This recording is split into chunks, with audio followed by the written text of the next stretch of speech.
Have great respect for each other. Some protesters think tourism has gone too far in a city of 1.7 million people. AP correspondent Charles de Ledesma. Protesters use water guns against unsuspecting tourists in the popular city and on the Spanish island of Mallorca as groups demand a rethink of an economic model they believe is fueling a housing crunch and erasing the character of their hometowns. Protester Marina Saluhuya tells the AP there's a necessity to change the monoculture of tourism because it's obviously very easy to make money out of tourism, but it has a very strong negative impact on the local population. Firstly, because there is a process of precariousness when it comes to jobs. While Andrea Martinez, an administrative assistant, explains the squirt guns are to bother the tourists a bit. He says Barcelona has been handed to the tourists. There is a fight to give Barcelona back to its residents. A German court has sentenced a Syrian doctor to life imprisonment for torture and war crimes in his Syrian homeland. That's for killing 2 people and torturing 9 in Syria between 2011 and 2012. This is AP News. A 3-time All-Star and former World Series champion is on the move in a surprising trade. Correspondent Gethin Coolbaugh. The Boston Red Sox have traded Rafael Devers to the San Francisco Giants in a blockbuster deal. ESPN reported that the package of players going back to the Red Sox includes starter Jordan Hicks and left-hander Kyle Harrison. Devers is one of baseball's most feared hitters. He is batting .272 with 15 homers and 58 RBIs in 73 games after he connected for a solo drive in Boston's 2-0 victory over the rival New York Yankees on Sunday. I'm Gethin Coolbaugh. Global shares have advanced and oil prices have fallen back slightly as Iran unleashed a fresh wave of missile attacks on Israel. Israel's attack on Iranian nuclear and military targets caused the price of oil to surge more than 7% on Friday, since Iran is one of the world's major producers of oil. I'm Haya Panjwani, AP News. This is 820 AM, WCPT Willow Springs, and streaming worldwide at WCPT820.com. We are Chicago's progressive talk, where facts matter. Now, your WCPT 820 weather update. From the Weatherology Weather Center, I'm meteorologist Jennifer Wojcicki. We'll see mostly sunny skies here for today with a high in the mid-80s. Winds out of the southeast around 5 to 15 miles per hour. Then for tonight, partly cloudy, a low near 68. By Tuesday, a chance for showers and storms here late. Blend of clouds and sunshine develops, high around 90 degrees. Wednesday, chance for rain and storms, a high of 82. By Thursday, sunny, high of 83 degrees. That's your latest Chicago weather update. Currently, it's 64. Millions of Americans take medicine like Ozempic and Zepbound. Many of them are overpaying by thousands of dollars a year. These GLP-1 medications for diabetes, weight loss, and more may not always be covered by your insurance, but GoodRx can help. GoodRx helps you save every month on prescriptions at over 70,000 pharmacies nationwide. Best of all, it's free to use. Check GoodRx to save on GLP-1s. Just go to GoodRx.com/GLP. That's GoodRx.com/GLP.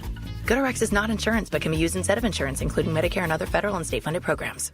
Great, it's yours. See you then. Nathan's Tiki-themed bar is swimming in end-of-year party bookings. Where can I find that many servers? They want headlamps? And I'm going to need to find a band. He needs caterers to navigate the rising tide. No, Mario, not your cousin's cover band. Indeed can help him hire great people fast. I need Indeed. Indeed you do. We instantly connect you with quality candidates whose resumes on Indeed match your job description. Visit Indeed.com/credit and get $75 towards your first sponsored job. Terms and conditions apply. Chicago's progressive talk, WCPT 820, where facts matter. Welcome to Choose Views with Richard Chu. Get ready to dive into a world of insightful conversations and thought-provoking discussions. As progressives, our job is to have an all-inclusive, full-on assault with all of our players. A show that focuses on moving our political, social, economic, gender, and cultural conversation forward. And all of our players means all of our players. It's Choose Views. And now, here's your host, Richard Chu. Good Monday morning, progressives, and welcome to the June 16th, 2025 edition of Choose Views, 773-763-9278. That is our Credo mobile phone and text line. Catch me on Facebook Live, TuneIn Radio, YouTube, and iHeartRadio. Email me at richard@wcpt820.com.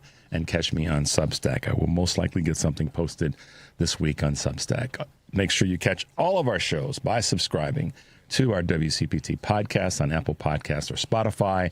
There you can get Choose Views, our short versions and long versions. You know what that means. Joan Esposito, live, local, and progressive. Driving It Home with Patty Vasquez. The Big Picture with Edwin Eisendrath. Out Chicago, and our other shows and interviews. And most definitely make your way over to heartlandsignal.com for all of our great articles and stories there on our digital platform. I saw that our good friend Natalie Ziemba, who's the councilwoman from Woodstock, Illinois, and Patty were hanging out this weekend at a Pride event, and they posted a picture. And as always, they look energized and fantastic. So it was great to see the two of them out there. But check this out, progressives. We got criticized. President Obama was criticized for being the deporter in chief. If you look at what it is that we did, we used the courts to get people who have recently come to the United States, the immigration courts, get them out, and then we went after people who committed serious crimes. We didn't take 4-year-old girls who were potentially going to die and deport them to Mexico. We didn't take people who'd been here. There was a waitress, I think, in Missouri, been here for 20 years, pull her out of her, place of employment and try to send her back. This is an administration that views certain immigrants in certain ways. If these people were trying to get in from Norway, from Sweden, from Finland, from Northern European countries, any problem with that, I bet. Afrikaners, we're letting those folks in from South Africa. But if you happen to be Hispanic, if you happen to be a person from Haiti, from African countries, we don't want those people. They don't want those people in this country, and that's kind of the underpinnings of their immigration policy, and that's why Miller talks about this clash of civilizations. So you think it's racism, pure and simple? Not pure and simple, but there's a component to that. I mean, racism, ethnicism, I guess, that you might call it. You'd have to be reluctant to look at that which is fairly obvious, you send a plane to get, was it 50, 60 Afrikaners out of South Africa. You insult the president of South Africa. You show a photo from Congo? From Congo. That's got nothing to do with South Africa. It's all laying a predicate for the kinds of things that they want to do with our immigration system. Again, inconsistent with how America has always said it is, and by and large, how we've always conducted ourselves when it comes to immigration. That was former Attorney General Eric Holder sitting with Katie Couric talking about what? Immigration, but more specifically, the bias that the Trump administration has caused, is operating under, and has caused chaos. Clearly, the Biden and the Obama administrations did both exactly what Eric Holder said. More folks were deported, but deported in a proper way, and also in, if you can use this word, a somewhat humane way that says we've got to do this based on our laws, but we're not going to. What we aren't going to do, going back to the conversation around due process, is we're not going to do this and look like fools doing it. And more importantly, we're going to still maintain our humanity, or try to maintain humanity for those who we unfortunately have to deport. Mayor Brandon Johnson here in Chicago talked about the importance of us as progressives, as liberals, as Democrats, as Americans. We have to reclaim and take back control of humanity. This is our opportunity now to show humanity. And I would say that that Eric Holder is spot on, and he was there living in real time. But good to be back, guys. Today, on today's show, our guests will include Dr. Lauren Smith from the Robert Wood Johnson Foundation, talking about a really interesting report this month, this Pride Month. And Mike Nellis, political strategist, will be with us. So stay tuned for those two guests in the 7 o'clock and 7:30 hour. Speaking of guests, last week we were honored to have Sarah Jones with us from Politicus USA, Rich Logis from Leaving MAGA, We had Robin Steens, who was a guest with us, talking about what's happening with our educational systems, and Addie Zwick talking about climate. Our good friend Kurt Mullett from Hoosier Blue 63, Reverend Wilson from Operation Push, historian Michelle Duster was with us on Thursday, and then Friday, who else other than Michelle Peltier was here sitting in for me when I was out of town. And she had Karen Burns stop by, calling in, as well as some of you guys who were phoning in as well.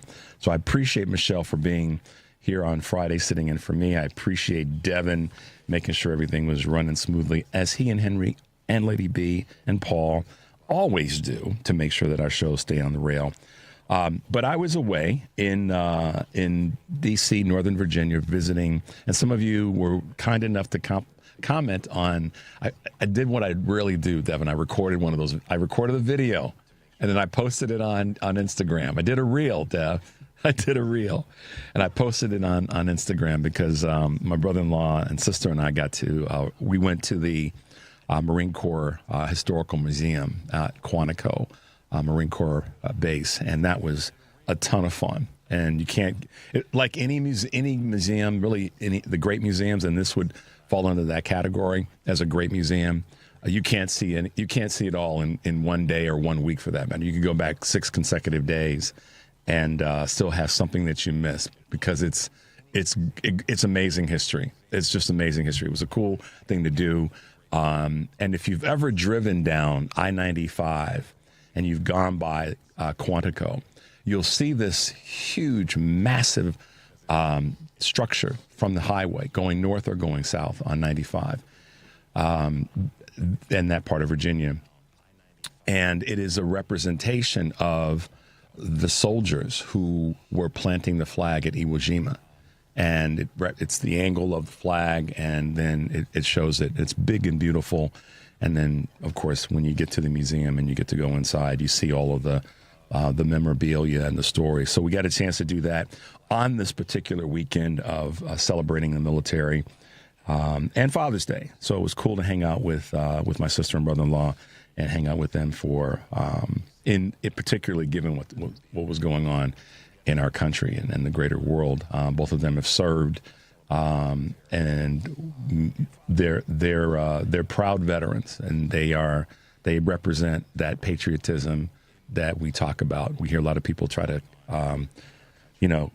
co-op patriotism as only one group of people gets to live it, and they are a living example of no. These are true patriots.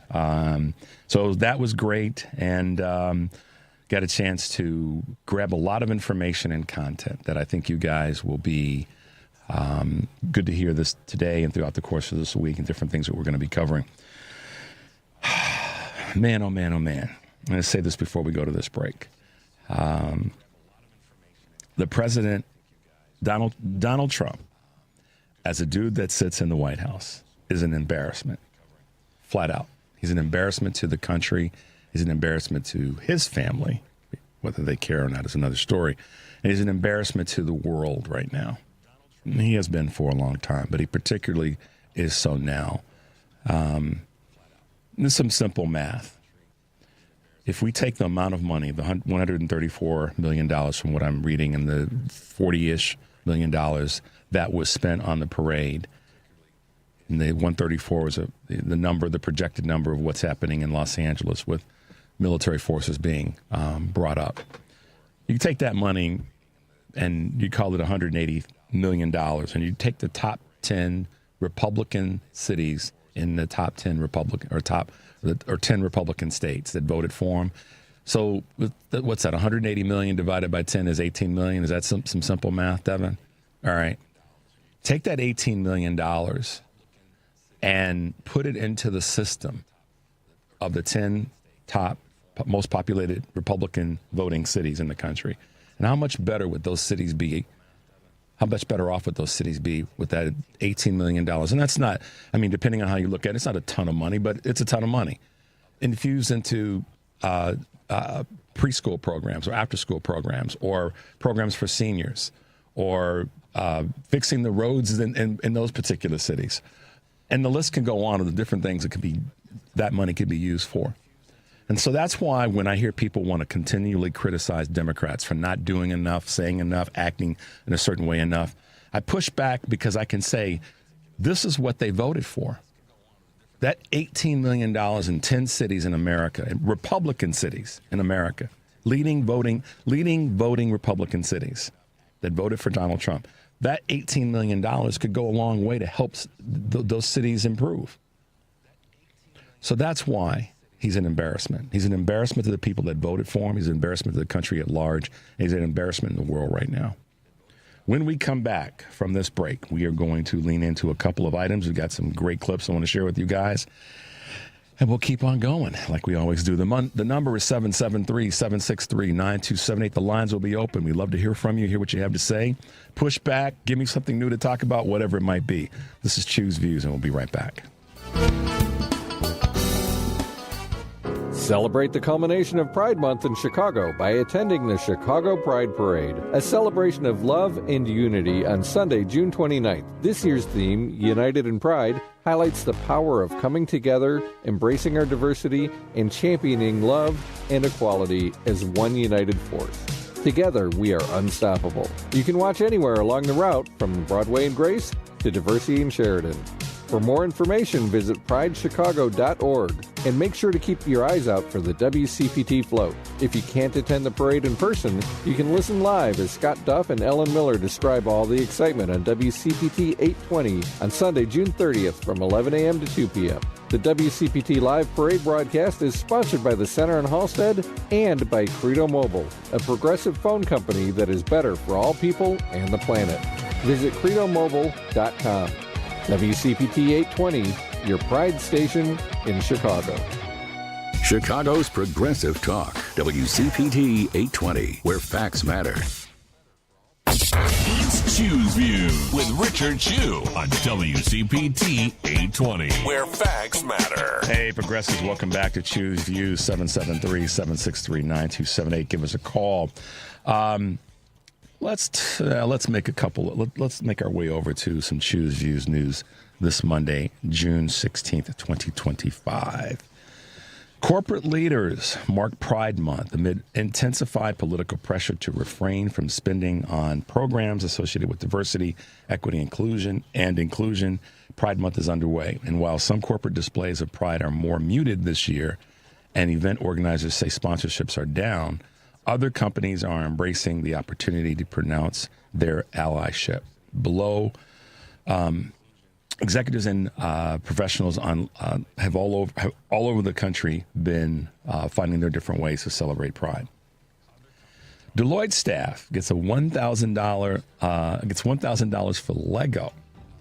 Deloitte has updated its employee perks to offer a $1,000 well-being subsidy for things like gym memberships, and it's right there in fine print. Legos and puzzles, according to Business Insider, which cites internal policy documents. The Big Four firms' U.S. staff are joking around about having an excuse to buy pricey sets such as Star Wars, Millennia, Falcon. BI reports citing anonymous sources, but also vouching for Lego as a relief from stress of accounting and consulting jobs. How about that?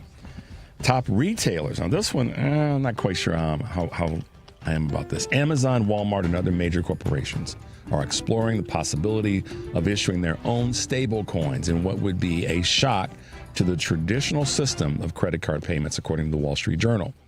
Embracing crypto could save companies billions of dollars in fees and allow them to process payments more quickly, but it would also likely spook the nation's banks. I agree, it's going to spook a lot of consumers as well. Nobody wants to be putting their security in that space. Any decision by retailers, though, will depend on the Genius Act, a proposed bill to regulate stablecoins, and I fully agree with that. The risk of clicking unsubscribe. This is one that we all face when we have lots of apps on our phones and things that we follow on our computers. Forget newsletter subscriptions. Questionable credit card offers. Sales alerts from retailers you can't remember buying anything from. Our email inboxes are often in need of some spring cleaning, but don't be so quick to hit the click to unsubscribe button in the email. According to cybersecurity firm DNS Filter, 1 out of every 644 clicks, on unsubscribe buttons leads to potentially unsafe websites. In other words, dragging you down the proverbial rabbit hole. Experts say using your email provider's own unsubscribe function or simply marking the emails as spam is safer. And I agree. A legend passed away. Cosmetics heir Leonard Lauder dies. The billionaire heir to the cosmetic empire Estee Lauder died Saturday at 92. For nearly 90 years, Lauder ran the company his parents founded, overseeing major brand launches and acquisitions. Took the company public in 1995. Probably what a lot of people don't know about him is, together with his brother Ronald, they co-founded the Alzheimer's Drug Discovery Foundation, ADDF, in honor of their mother, Estee Lauder's battle with Alzheimer's disease. And for you moviegoers, Dragon tops the box office with $83 million for its opening weekend. Universal's live-action remake, which cost about $250 million to make and market, will take in about $83 million, according to the weekend numbers.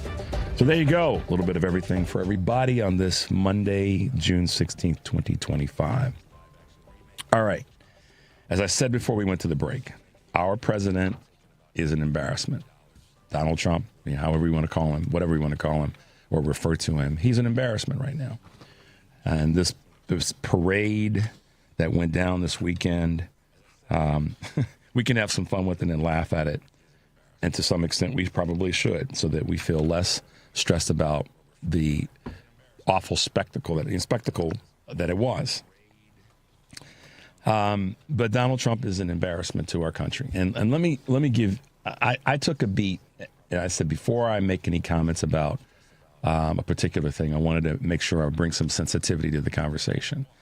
And I said in my own mind, I wonder, how long is it going to take for Donald Trump to, as the phrase goes, show his rear end? And it didn't take very long. What am I talking about? Well, as we all know by now, unfortunately, we as a country suffered the loss of folks in Minneapolis or in Minnesota, and 2 others were injured because of this dude Bolter, who decided he wanted to rain some terror on people. I could refer to this dude as a domestic terrorist. Many people should, because the manhunt that went on for him, and all the other resources that were spent, we could refer to him as a domestic terrorist. But the media is not going to do that. More than likely, they won't. You won't see them touch the third rail on that. And then the reason why, in my observation, and again, this is my opinion. So for someone that gets their undies in a bundle about Richard says what he's about to say, you just got to deal with it. The reason that the media is not going to refer to this dude as a domestic terrorist, because let's be honest, he had a list. He was ready to make the rounds, Devin. He was going to go from different homes. He was going to go to some businesses. He was going to go to some care facilities. That's terrorism. But he's not going to be, he's been captured. He's not going to be referred to as such by the mainstream media because he is a white dude, a cis white dude in America. That is the reason why. He had a list. He was about to commit further acts of harm and kill more people. That's terrorism. Do you think the people that live in the communities where this took place weren't concerned? Why would the state of Minnesota put out a shelter in place if there weren't a fear of this guy committing more acts of violence and killing more people? But why do I say this in the conversation around Donald Trump as an embarrassment to the country? I pressed pause on my thinking about this over the past couple of days because I wanted to see how he was going to really react when he was pressed, meaning Trump. What was he really going to say? And it didn't take much time for him to use it as a way to politically grind on Governor Tim Walz. He was asked by ABC whether he plans to call Governor Walz following the shooting. And Trump's response was, well, it's a terrible thing. I think he's a terrible governor. He went right to that, Devin. Listen to this, y'all. Well, it's a terrible thing. I think he's a terrible governor. I think he's a grossly incompetent person. But I may call him. I may call other people too. He is unfit for office, y'all. This is a person that is an embarrassment to every single person in the United States of America, and that includes you MAGA voters. Because people died, and this guy was on a political and socially conservative witch hunt to commit mass murder. And the second comment in the statement, that Tim Walz is a terrible governor. He can't help himself, y'all. He has to touch the hot stove, Devin. He does. He has to reach up there and touch it. And there's no person that I would talk to. There's no person that can, let me put it this way. I doubt that there's a person that I could talk to that would convince me otherwise. Because if, as a president of the United States, you care about, or you say you care about, all of our citizens, whether they voted for you or not, which you should, then at a time of death like this, that was public, that used a lot of the public airways and our mental resources and our emotional resources to navigate through this, and God help the folks who were there, who were in that community, while this guy was still on the run. If you can't find it in yourself to say nothing negative, he didn't have to say anything positive, but to say nothing negative, that is the sign of not only an unfit, talk about gross, an unfit person for the office, but just a person acting in the most gross and disgusting ways. Didn't even have the capacity to say anything about, what can I do with the governor to help the families and the community? Nothing.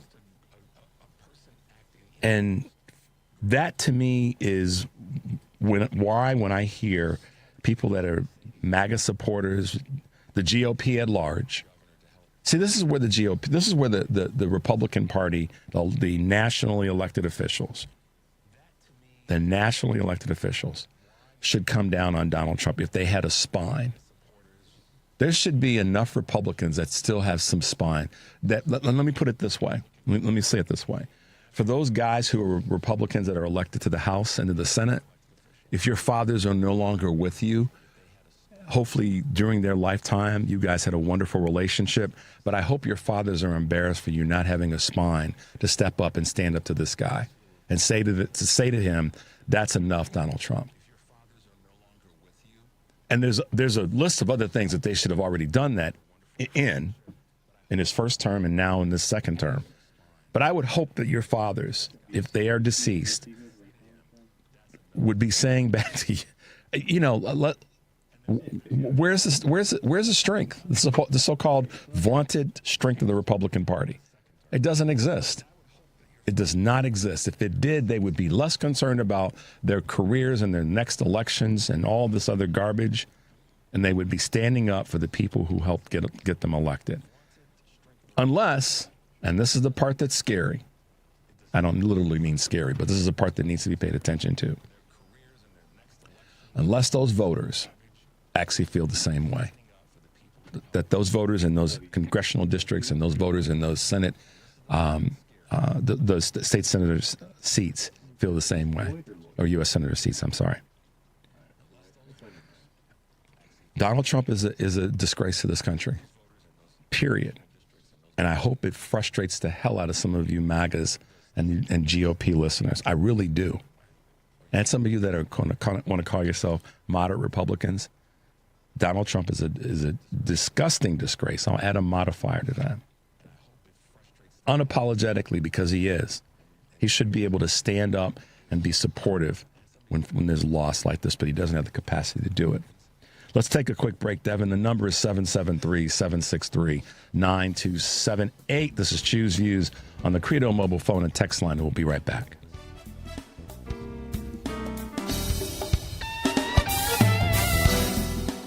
In the city of Chicago, we all know June is two things: Pride Month and the heart of Chicago baseball. Here are some MLB baseball teams that are supporting Pride. Let's start in our home city of Chicago. The Cubs are once again hosting their Pride celebration and giving away Pride-themed jerseys. And the Chicago White Sox are going to be hosting Pride Night, giving away Pride-themed hats. Here are some teams following the Cubs' footsteps with Pride-themed jerseys. The Cardinals, the Orioles, the Nationals, the Diamondbacks, the Twins, the Marlins, the Red Sox, and the Dodgers. And some teams are also following in the White Sox with Pride-themed hats: the Phillies, the Angels, and the Reds. The Seattle Mariners will be giving away a Pride-themed Stanley, while the Houston Astros are giving away a Pride-themed puffer jacket. And the Kansas City Royals are giving you a Pride-themed pack with several Pride items. And the Colorado Rockies are giving away Pride sunglasses. Whether you're a Go Cubs Go or a Go Go White Sox, we all know one thing, that love is love, and June is Pride Month. Happy Pride Month from WCPT, everyone. And this has been WCPT telling you how you can shop blue. You're listening to WCPT 820. Here's the latest Chicago weather update.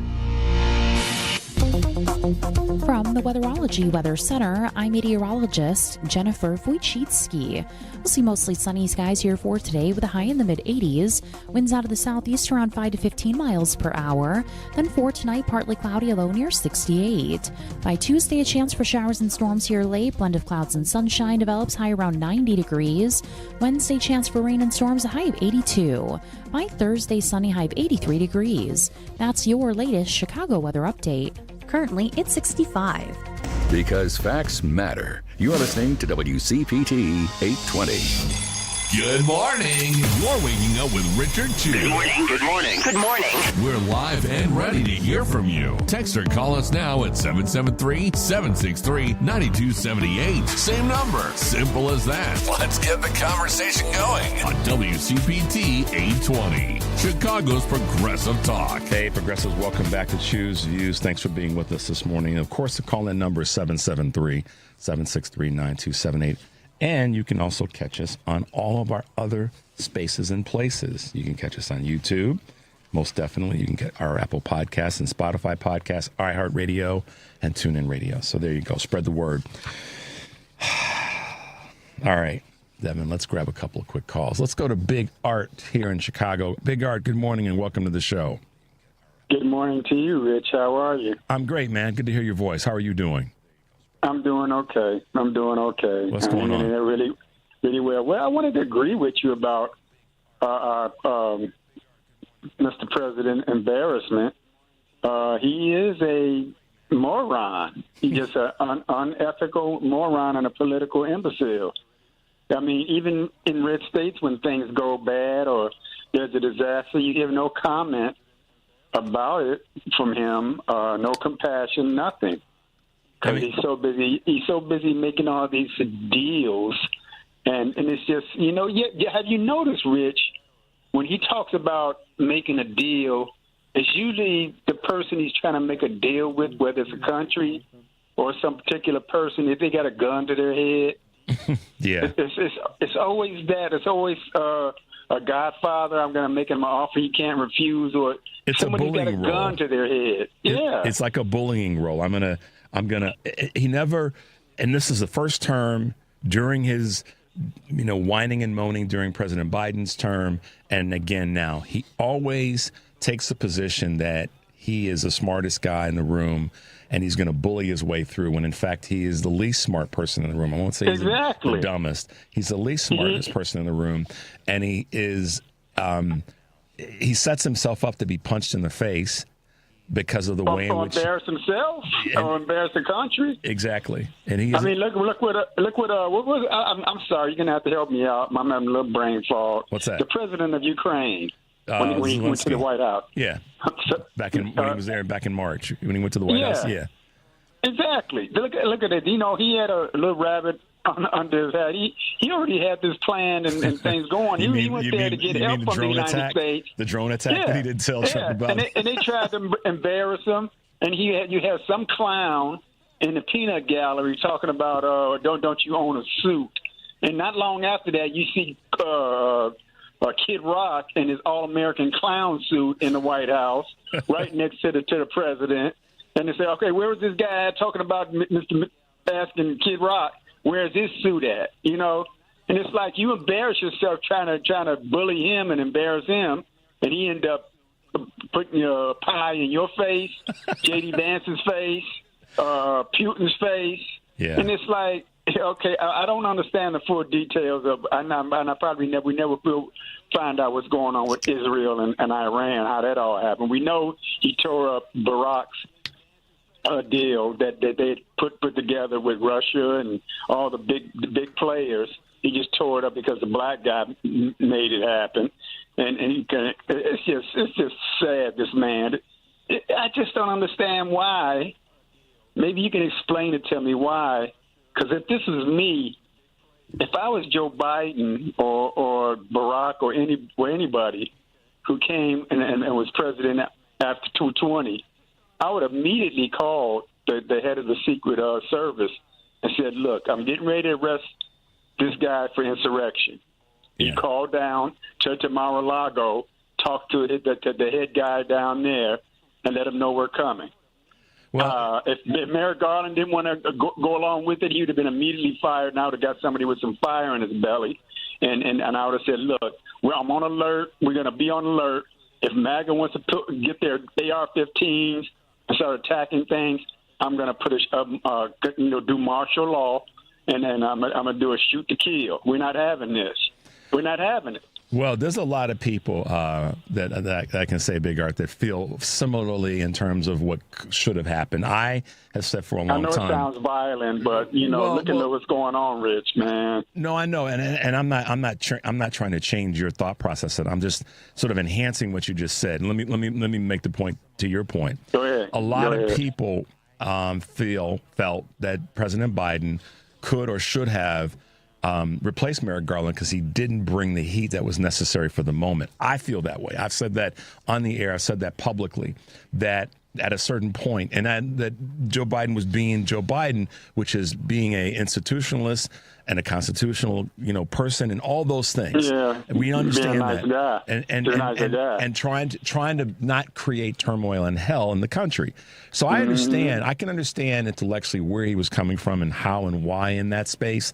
But I also think that Merrick Garland is responsible for not listening, but seeing what the details and the facts were. He had opportunity. I'm not going to blame Joe Biden for not removing it, but we're putting in something different. I am going to say Merrick Garland in that role saw the data, saw the information, and should have been able to pull himself up by his shorts and say, you know what, we got to go get this dude. He has committed. We have enough evidence. And then the other part of this, though, Big Art, is that everybody's got to understand and realize is that our justice system oftentimes bends itself into a pretzel to make it so that even the worst of perpetrators that happen to be ones that have a different Caucasian, different costume that they wear, get to walk through. And this is the epitome of that. Donald Trump should be in jail. And being a past president too, without a doubt, that takes precedent too. But I would have brought Garland to the White House, had a sit down with him. Look, I want you to remain independent, but this man is a threat to our national security. Yeah. Now, if you're not going to do the job, then let me know. I'll get somebody to replace you. Let me know that you don't want to do the job and prosecute this man to the fullest extent of the law. Because if you're not, he is a threat to our national security and to the world's security. Yeah. Now, you either do your job or I'm going to have to replace you. He could have offered his resignation right then. I don't disagree with you, Big Art. Listen, man, thanks for the call this morning. Appreciate you as always, and have a great rest of the week, okay? All right. You too, man. Thank you. Bye-bye. Talk to you soon. Bye-bye. All right, Devin, let's see what Floyd in Skokie has to say this morning. Good morning, Floyd, and welcome to the show. Hey, Richard. Thank you for Big Art this morning. Yeah. What's going on, man? Well, Richard, I want to tell you something. It's like, we refer to the Republican Party like the old Republican Party doesn't exist anymore. Yeah. The name should be changed to MAGA Party because that's who they are. I mean, it's like this man is getting all his juices from the rotten people that look up to him. Yeah. It's like, he feeds on it. He's a bottom feeder. He is. He's done nothing but show examples of being just that. And right. It's disgusting. That's why I said earlier, and I know that a number of you are already calling in on this one, that Donald Trump is a flat-out embarrassment to the country, to the world. Absolutely. Absolutely. There's no. It's like Go ahead. we can't raise our heads around the rest of the world. They're laughing at us. And they literally are. I mean, there are places, if you've seen different clips and different things that have been posted all over social media, there are people all over the country, all over the world, that are literally kind of rolling up their tents and saying, you know what, until the United States gets their act together, we kind of aren't cool with the United States right now. And I don't blame them. I really don't. I mean, the political leaders have already made it clear that they're finding. Would you share information with Donald Trump? Nobody's going to share information with this man because he'll blab it to everybody. Yeah. He can't help it. And in the first term, I mean, that infamous picture of him and the two Russian leaders, I can't think of their names right now, that were in the White House. Lavrov. Right. Sergei Lavrov and Kalishnik, I think, whatever the dude's name. I don't want to get that wrong. But they were... we're not stupid. We're not gullible enough to think that they did not get shared information, intelligence information, that was needed, that then they may very well have led to Russia furthering their efforts to invade Ukraine. That's a conversation that not enough people are talking about. And also some of the things that are happening in the Middle East. But see, part of the problem, again, I come back to this, as I said, our mainstream media is not doing the job that they need to do, or the one that they've led people to believe that they're actually doing. They're not doing that job. So as the Republican Party is not existent like they, quote, used to be, or what we thought was a Republican Party, the mainstream media is not about journalism and about reporting. It's about flashiness. It's about trying to get the gotcha question and this, that, and the other. So, Floyd, if it bleeds, it leads. Yeah, that's true, unfortunately. Floyd, I hope you're doing well. Thank you for the call this morning. We always appreciate your contribution. Take care, Richard. You too, man. Be well. All right, Devin, let's see what George in Oak Park has to say. Good morning, George, and welcome to the show. Uh-oh, did we lose George? George, had a good time. Hey, George, start over. We missed you at the very beginning. Start again. Yeah, Richard, good morning. I'm glad that you had a good time out there with your family. Thank you. And want to go Virginia. And, I keep listening to WCPT. You know, the right wing, the constituency, they are in on it. What I heard, one caller to the show was talking about one of her girlfriends who moved out to the southeast and was dying of some cancer, and that dying woman's wish was she hoped that she could live long enough to observe Donald Trump's 79th birthday these past couple of days. Mm-hmm. Another man who attended the parade, he was talking to a reporter over there in Washington, D.C., and he was saying, yeah, I got all dressed up. I put on my best gear because, the president, he's always out there every day doing his best job. And the right-wing politicians, they really believe, and this is what, your audience, what we have to hammer into our minds here, that the right-wing leadership, they believe they can pull this off. That's the problem. They're in on it. Yeah. All the way. And so, Richard, that's the scenario. Yeah, this is something that I've been saying, and many of you guys have been saying a similar thing, and that is the Republican Party, the GOP, the nationally elected officials, the House and the Senate, they're not doing the job that's for the country. They may be doing what their benefactors and their funders are telling them to do, but the job that needs to be done for the country that they swore an oath in the Constitution to when they were sworn in, just like someone who serves in the military does, those elected officials are not doing their job. On a state level, many of them in the Republican Party are not doing their job, which is to protect and preserve in their role the country or the state that they represent. And that's the GOP today. They don't give a darn about the country or the state per se. They care about making sure that they're making the people who help fund their election happy. Because if they did care about the other, then they would be standing up to Donald Trump. They'd find some steel in their spine, which they've apparently, they've lost if they ever had in the first place. So, George, go ahead. It really is up to the left-wing constituency to do this, to fight back. Bottled blonde Pam Bondi, she knows now the type of person that Donald Trump is, and she's going to fall down like a domino, like the other attorneys and people who represented Trump have fallen down, because it's going to eventually catch up with her. But it really is an issue of us to really fight back. Yeah, that's our responsibility at this point, is we have to continue to be in the fight. We have to say, as my father used to say, keep your dukes up. So we've got to be prepared, and not just be prepared, but go forward and fight. The protests were massive, and they represented us fighting in a peaceful way. I'm going to go as far as saying 95% plus of the protests in the country this past weekend were peaceful, and they sent a message. So we have to continue to do that.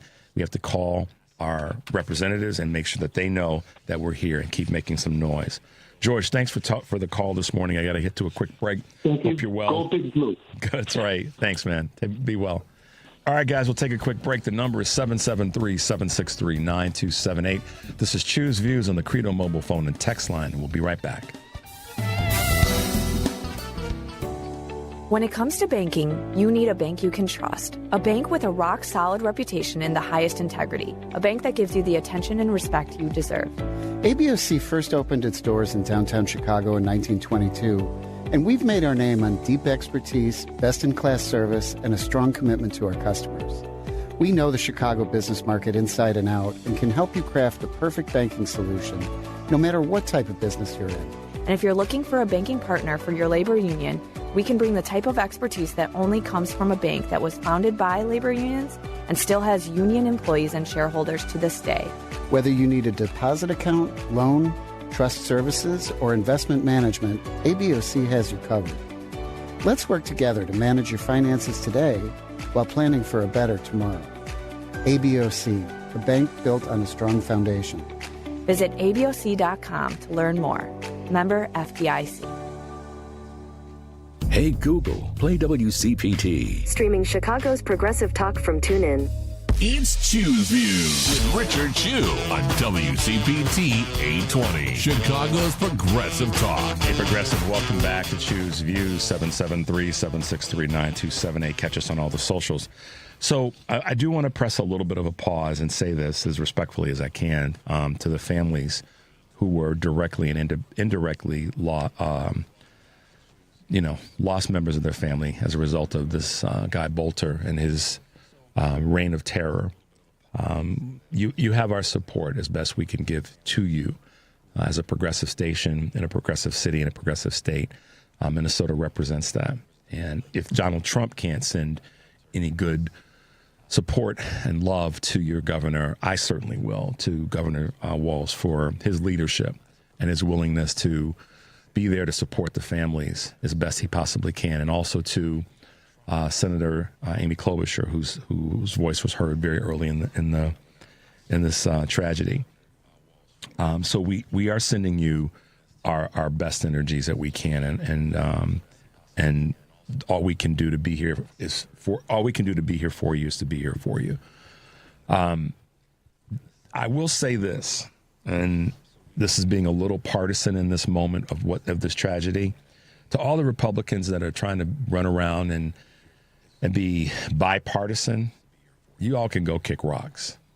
Where were you when we, Democrats, particularly in the last administration, was asking for Republicans, for MAGA, but particularly those who were supporters of this craziness, to dial down the rhetoric, to dial down the mainstream media has failed so massively in this space of trying to say both sides do it. I saw Kristen Welker, and I knew she was going to go down this path of trying to rope in the supposed assassination of Donald Trump, and the question that she asked about the senator from California that I'm not Padilla, the other senator. Help me out. Schiff, Adam Schiff. She asked a question that tried to rope in, it's both sides do it. Yeah, she did. I'm like, first of all, let's focus on the immediate assassinations that took place, Kristen Welker. Secondly, there's no Democrats running around amping up the heat in this space. But we've got Marjorie Taylor Greene, who then posts a picture of her being behind a .50 caliber rifle over the weekend. I mean, insensitivity coming from the right that's their brand. So mainstream media dropping the ball, Republicans who are, mainstream media who wants to sort of make this both sides do it, and Republicans who want to try to be bipartisan now, when we've been begging you to dial it back, dial it down for months, years, you all can go kick rocks because you know for a doggone fact that it's your side. I mean, I'm trying to understand, Devin, help me understand which Democratic guys were out there going to go kidnap a Republican governor. I'm trying to figure out who they were. Any guys that were out there that were going to go threaten a Republican member of the House of Representatives and bring a hammer to their house, i.e. Pelosi. Where's a Democrat that did that? So Republicans, and I know there's people going to come back and say that, they're going to go to this, they're going to try to find something. The point I'm making is the Democrats are not the ones that are amping up or have kept the flame burning when it comes to these awful acts of terror. So I'm going to leave that alone for a moment and just try to say this as a final comment in this moment. We want to send as much support and good energy to the families and to the folks in that community, and the support to the people who need it the most there, and not act like the knucklehead in the White House. Oh, mercy, mercy, mercy. I haven't even gotten to what's happening in Southern California, and what's happening in the Middle East, and I've got my thoughts about what's happening in both. But as we work our way to the top of this hour, there's a clip I want to play that is talking about how what's happening right now from Donald Trump, and it's going to be the Michael Cohen one, that what's happening right now that Trump is doing is really about theater. It's about how it's going to make him look better, but not the country necessarily look better. So let's go to this Michael Cohen clip. You just wrote a piece, and I want to quote a bit from it. It's about what's happening, unfolding right now in Los Angeles. You say, this isn't tough on crime. This is political theater, starring soldiers in camo and directed by a man who knows deep down that his grasp on power relies on suppressing yours. Why did you write this? I wrote it at 4:30 this morning, by the way, which is prior to, of course, all of this crazy. But here's my take on it. Why is it that this is happening right now? What's the reason that Donald Trump put out these 2,000 National Guardsmen? It's not because he's concerned about signs. It's not concerning, remember what they had during Trump's rallies, mass deportation now, same sort of signs that we have here. It's to distract you and the rest of the media from what's going on with the fights with Elon Musk, where he was losing that fight, where 180 million people were following Elon Musk. This is just a sideshow. This is reality TV. Reality TV. He's the best at it. I don't know. It seems like if it's just reality TV, it's hurting a lot of lives, and it's been doing so Which he doesn't care about, by the way. Which no, he doesn't care about.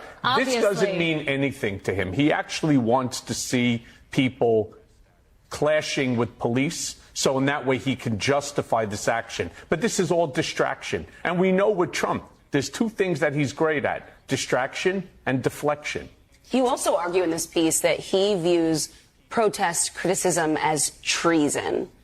That's serious. Yeah, it's treason to him. He doesn't care about anything other than you following his directives. And his directive is he needs to show the American people that when he said that he wants mass deportations, he needs his numbers. He wasn't getting the numbers. So what does he do? He creates a scenario like this. There was no reason to deploy the National Guard.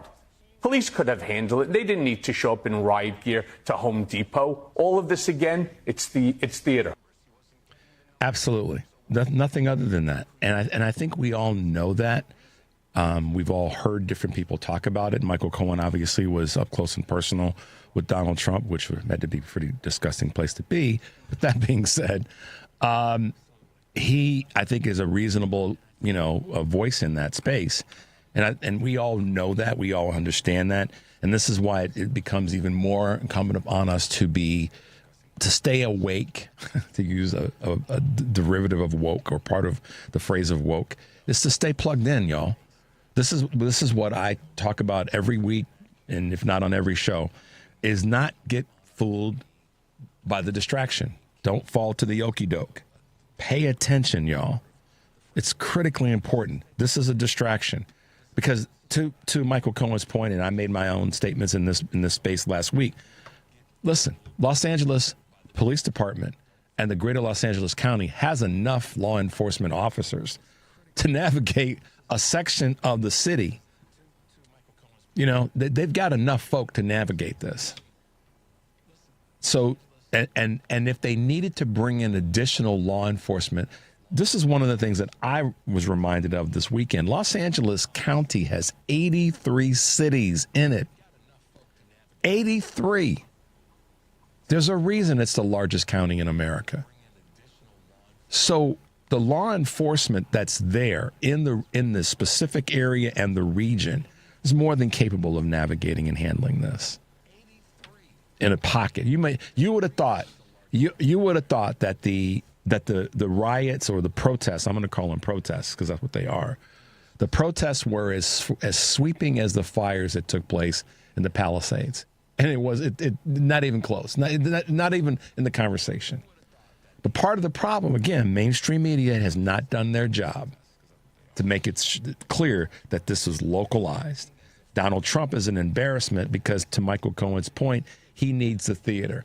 He knows his numbers stink. He knows on the economy he's rotten. He also knows that he's being embarrassed on the world stage right now when it comes to negotiating and talking about tariffs. And now that Israel has launched missiles into Iran, Trump's a sideliner. He's not going to do a doggone thing to make this right or make it better. But once again, this is where we have to stay plugged in. We can't, it's as tough as it is, we can look away for a moment, but we have to stay plugged in. We have to keep pushing. We have to keep making sure that we are contacting our elected officials. And before we go to this break, I'll remind you one more time, call your senators, call your governors, lieutenant governors, call your AGs regarding this bill. And most definitely call the Capitol switchboard, 202-224-3121. Let's take a quick break, guys. The number, of course, is 773-763-9278. When we come back in the 7 o'clock hour, we'll be talking with Dr. Lauren Smith, who will be bringing us some information on matters important this month of Pride. We'll be right back. Whoa, more fiber? What? Down here, buddy. It's me, your spoon. Constipation with belly pain still coming back? Yeah. Talk to your doctor. It could be irritable bowel syndrome with constipation, or IBS-C, but Linzess could help you get ahead of it. Linzess linaclotide is a prescription medicine that treats IBS-C in adults. It's not a laxative. It's a once-daily pill that helps you get ahead of your symptoms. It's proven to help you have more frequent and complete bowel movements and helps relieve overall abdominal symptoms, belly pain, discomfort, and bloating. These symptoms were studied in combination, not individually. Do not give Linzess to children less than 2. It may harm them. Do not take Linzess if you have a bowel blockage. Get immediate help if you develop unusual or severe stomach pain, especially with bloody or black stools. The most common side effect is diarrhea, sometimes severe. If it's severe, stop taking Linzess and call your doctor right away. Other side effects include gas, stomach area pain, and swelling. Talk to your doctor and say yes to Linzess. Learn more at linzess.com or call 1-800-LINZESS. AP News, I'm Hayat Pouzwani. Israel claims it's achieved aerial superiority over Tehran and has control of skies from western Iran to the capital. That's while Iran renews missile attacks on Israel.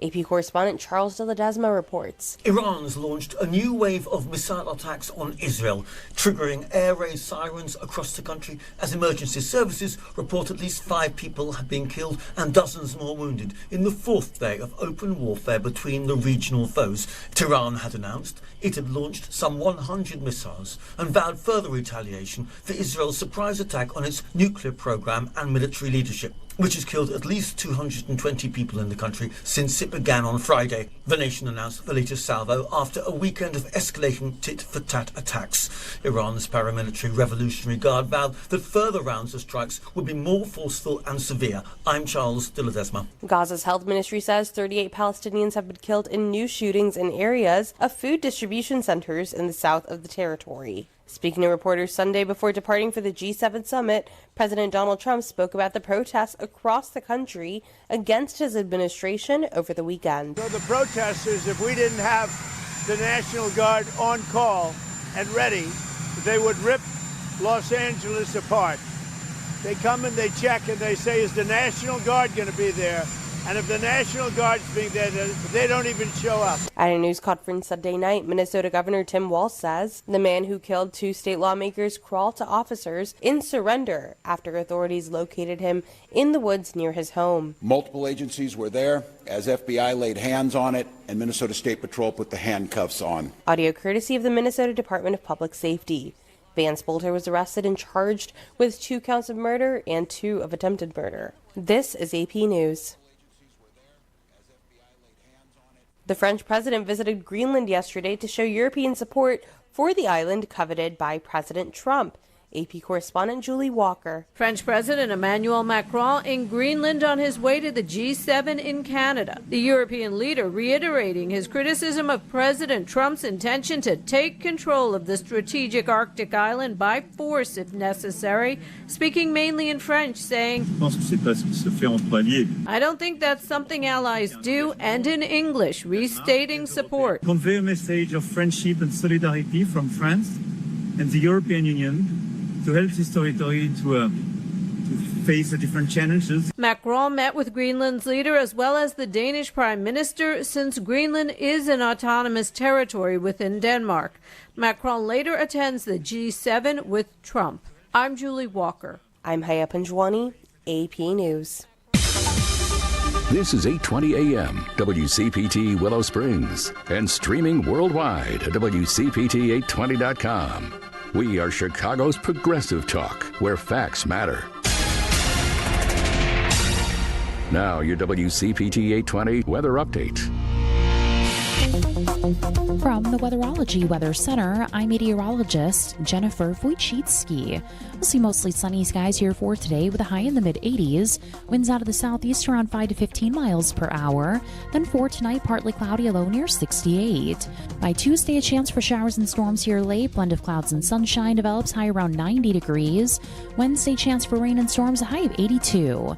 By Thursday, sunny, high of 83 degrees. That's your latest Chicago weather update. Currently, it's 66. Porsche, the name alone exudes class, sends shivers down the spine. Now imagine yourself behind the wheel. Find your new Porsche at the Porsche Exchange in Highland Park. Browse and test drive our extensive selection, like the 2025 Porsche Cayenne. And right now, lease the 2025 Macan Electric for only $1049 a month for 39 months. Visit the Porsche Exchange in Highland Park or PorscheExchange.com. $8,909 to assignment. Excludes tax, title, license, and act. No security deposit required. Expires 6/30/25. WCPT 820, Chicago's progressive talk, where facts matter.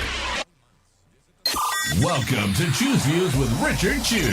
Get ready to dive into a world of insightful conversations and thought-provoking discussions. As progressives, our job is to have an all-inclusive, full-on assault with all of our players. A show that focuses on moving our political, social, economic, gender, and cultural conversation forward. And all of our players means all of our players. It's Choose Views. And now, here's your host, Richard Chew. Hey, progressives, welcome back to the show. 773-763-9270 is our Credo mobile phone and text line. Today, live, local and progressive, on Live, Local and Progressive, Joan Esposito's guests are media critic Mark Jacob and Jennifer Schulze. Both of them will be with Joan. Ray Long, of the Chicago Tribune on the sentencing of Michael Madigan, and Tom Seraphin, public affairs consultant specializing in politics and media. Live, local, and progressive, weekdays 2 to 5 Central Time here on WCPT, Chicago's progressive talk for 20 years. Tonight, driving it home, Patty Vasquez will be joined by guest host Ken Mejia Beal, and their guests are Illinois State Representative Diane Blair Sherlock, Joe Farrar of Renewed Hope Methodist Church to promote their Building Allies event for bystander intervention training to support LGBTQIA on Saturday, June 21st, and Kelsey Alto, Director of Programming for the Twin Cities Pride Festival, which takes place June 27th to 29th. That's Driving It Home with Patty Vasquez, weekdays 5 to 7 p.m. here on WCPT, Heartland Signal website, TuneIn, YouTube, and Facebook. Tomorrow on my show, I'll be talking with Wisconsin State Senator Kelda Royce and Jamal Cole, founder and CEO of My Block, My Hood, My City. And Jamal is just a phenomenal guy that's doing so many great things here in Chicago, and the word's spreading all over the country. So looking forward to having them with us tomorrow. Okay, so this is Pride Month, and you know what's interesting with me in Pride Month? It's becoming more and more like Black History Month in the sense that we need to have it, and we need to have the recognition. But Pride is every day of the week, every week of the month, every month of the year, as is Black History, and in many ways they meld together. It's part of American history. How to that point, though, we need to spend time talking about issues that are specific and findings and research that talks about things that are taking place in the quote unquote LGBTQ community. And with us this morning is kind of an expert in that area. That would be none other than Dr. Lauren Smith, who is one of the wonderful representatives and leaders with the Robert Wood Johnson Foundation. Good morning, Ms. Smith, and welcome to Choose Views. Thank you so much for having me. You're welcome. You're welcome. Can you hear me okay? Does it sound good on your end? It sounds great. All right, fantastic. Well, we'll dive right in. I'm so glad and honored to have you with us this morning to talk a little bit broadly about Pride, talk a little bit about some of the most recent reporting on health and well-being that you guys were part of putting together. But if you could take a moment and share with us a little bit about who Dr. Lauren Smith is, and a little bit about your background, and a little bit about the work that you're currently engaged in.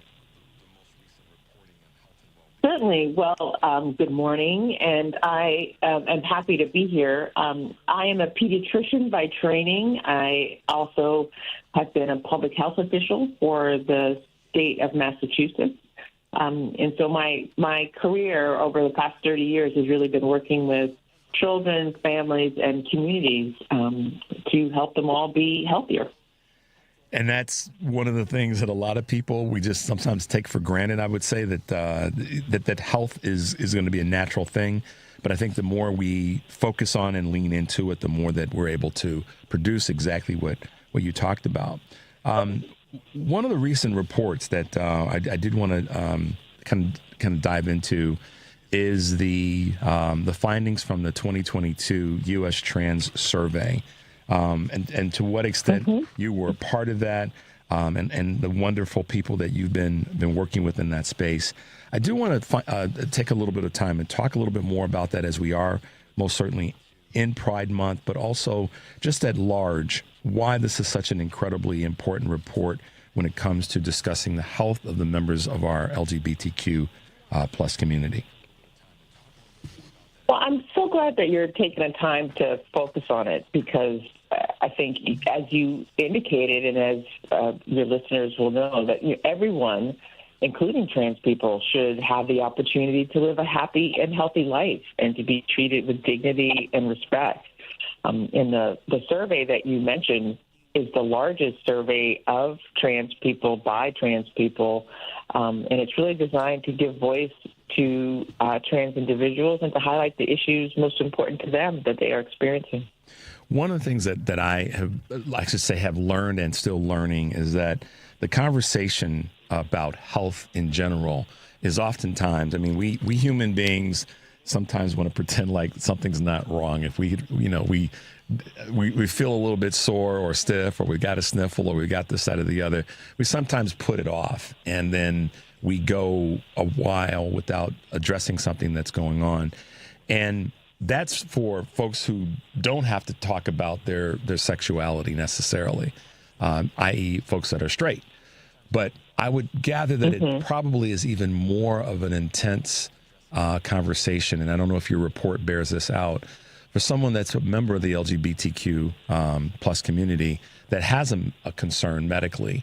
Where do they go about, dealing with that? I mean, that not meant to sound like a completely insane, stupid question, but I would gather that you found some things that highlight that in the report. Is that true? Absolutely. And I think you alluded to two themes that came up in the survey results that are really important. One is that how important it is to have access to both routine health care, but also mental health care, behavioral health care, and, of course, health care related to transition. And in the survey, more than 3/4 of the folks who answered said that they had visited a healthcare provider in the past year, which is great, suggesting that, a significant portion of people have access to healthcare, but it's, not 100%. And I would also say that the trust in healthcare providers is higher now than it was when they did the survey back in 2015. Fewer respondents now say that they had to teach their doctor or other healthcare provider about trans people and their experiences so that they could get appropriate care. And that evolution is really important because, as I said, everyone wants to be treated with respect and dignity, and you want your healthcare providers to have a good understanding of what your experience is. And I think that probably the other thing that's really, really important is that those folks who had supportive families reported far better health than those who did not. And I would wonder if that's across the board in terms of their full spectrum of health, or is mental health, and this is kind of a two-part thought, a higher ranking part of this overall conversation about health. Is the general health, and then I would say the mental health that all of us have to rally and wrestle with. But I know it's got to be one of those bigger challenges for those of our brothers and sisters in the LGBTQ plus community. Yeah, if you really put your finger on it, I mean, the respondents to this survey, although I was just sharing that they had been able to see providers, did report worse overall health and mental health than Americans overall. And sadly, and it's heartbreaking to know that 64% of the folks who responded had considered suicide at some point in their life, and 47% had attempted it. And that is just dramatically higher than for the rest of the U.S. population. 5 times higher in terms of who had considered suicide, and 20 times higher for those who had actually attempted to end their life. So when I was talking about, people feeling supported, the support of family, loved ones, and the society broadly, it can be life-saving. It's not just a nice to have. It's can save people's lives. It's a necessity, and there's no question in any of our minds that are paying attention that it's a necessity. We are fortunate this morning to be talking with our Dr. Lauren Smith, who's one of the representatives and leaders at the Robert Wood Johnson Foundation. Dr. Smith, let me ask you the question that I think probably passes through everyone's mind. What is it? What would be, in your experience, one of the number one things that can be done for someone in a family when there is a member that, and the phrase of coming out is one that is, we're still using that phrase rather than folks just living their lives. But what is what would you say is the number one or the best useful tool for someone who does have a thought that there's a member of their family that may be at that tipping point of, quote, coming out? Well, I think as with any relationship, the most important part is the listening. You know, my grandmother used to say you have 2 ears and 1 mouth, and you should use them in that proportion. And that's the case here. I mean, people, can remember that inclusion and acceptance are essential for all people to thrive, and especially and including trans people. We all want our humanity to be acknowledged and recognized. So, as I said, having the support of loved ones can be life-saving, and that support can just be just listening, having the opportunity to hear what their experiences are, and to give people the space to share. And you don't even have to say very much, really. You don't have to know the right things to say. I think just being there, being open to listening can be incredibly, incredibly helpful. Yeah, and that's why I was very careful in using the words coming out, because whether that be someone that's coming out as gay or lesbian or trans, and everything that's part of this wonderful community, I think so many times it's forgotten. And I not to make this a conversation about religion, but it's forgotten sometimes that we are all God's children. If we all believe in that, then it shouldn't be in a situation where someone has to come out. It should just be the person gets to live their life, and we're supportive of that, just as we would be for any of our children and family and partners who don't have to, quote, come out. So it's that's that basic piece about we all want dignity and respect, and the ability to live our lives. So that you're exactly right. I completely agree. So let's talk about, and maybe this is, I'll phrase this as the elephant in the room when it comes to our care systems and our care providers and our medical professionals like yourself. The letters and the words diversity, equity, inclusion, DEI, are having an incredibly negative impact on how we process through medical care and folks that are in our medical systems. So for you as a doctor and a provider, but also a scientist and a chief in the health community, how are you navigating and how are you helping people that you are involved with navigate through this crazy time from the federal government as it relates to healthcare? Well, I think the first thing I would start by saying is those letters have been kind of weaponized. But if you step back and you ask yourself the question, do we feel like all members of our community and our families, do we want all of our community to feel welcome and to have a place where they can be themselves? Our kids with disabilities of different kinds, folks with different backgrounds. Most people would say yes. They talk about, do we think that people with different backgrounds and perspectives and experiences have important insights to share that can, really help all of us move ahead. That's what diversity is. And so, people are like, we want ideas from people with, different backgrounds because we get better solutions that way. So I think, if we move away from, or if we acknowledge that the words have just been twisted, if we go to the underlying concepts of what they mean, I think they're fundamentally American and fundamentally, a key part of our society. So, I've been trying to, and we've been trying to really focus on that and why those concepts of having people feel welcomed, having a broad representation of folks with different backgrounds and experiences is really important for all of us. So that's what we've been focusing on.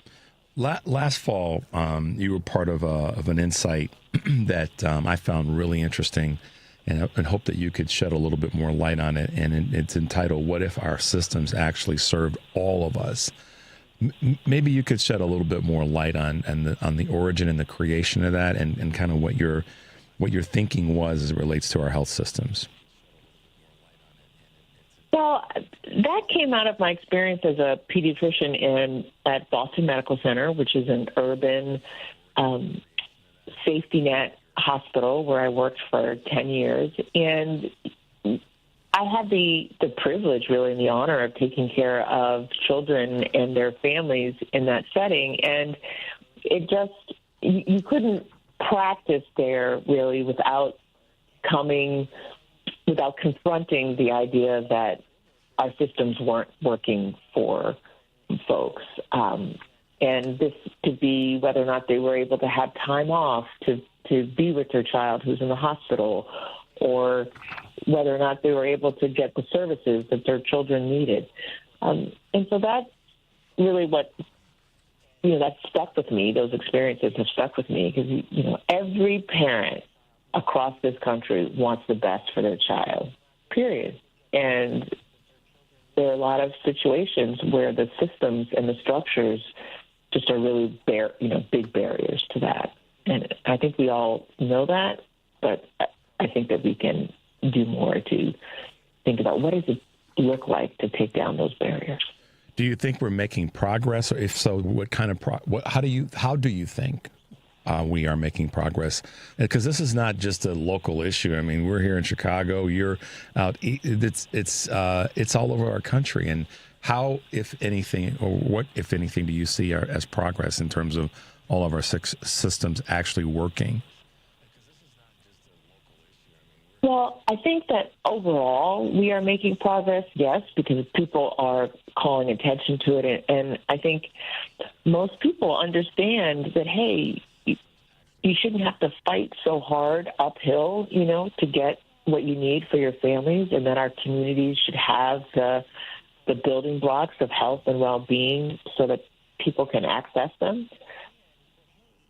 And I think that the current situation we're in, where, as an example, the government is looking to essentially put more blocks in place by, cutting Medicaid services for, millions of people who are working, who are really, trying to make a difference for their families. And those sorts of steps will move us in a backwards direction.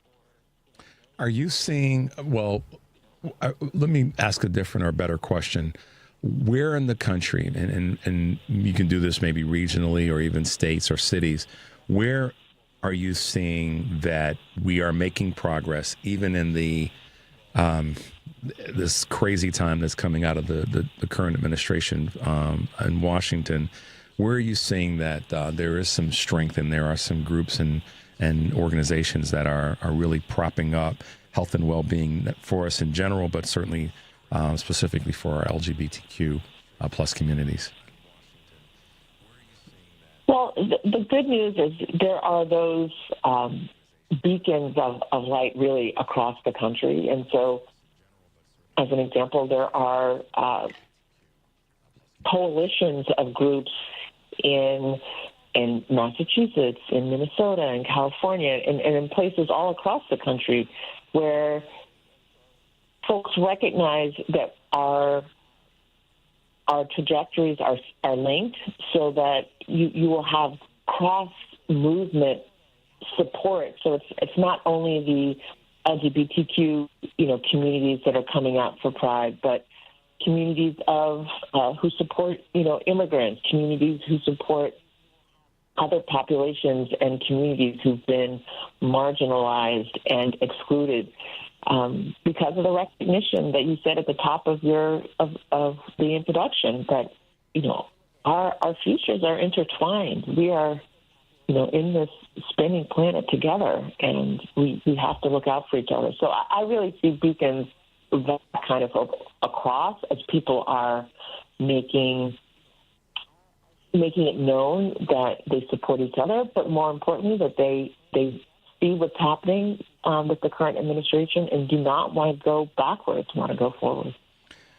Those are great words, Dr. Smith, and I really appreciate you being with us as a leader and a voice in this space. I'm gonna ask you now to put it on your calendar to be back with us again, because I know our listeners all over the country appreciate the hard work that someone like you does, the leadership, the staff. You've got a great group and trustees and all that are part of the Robert